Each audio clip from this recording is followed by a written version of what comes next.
As a sponsor of CIO Workshop, I think its greatest value is really the opportunity to interact with very good establishment companies here and understanding some of the priorities and challenges and what they are going to do in the next 3 years.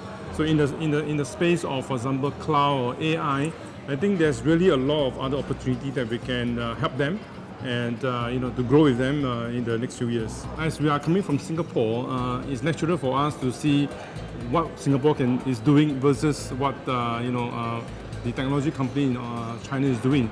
I guess it's really a good exchange.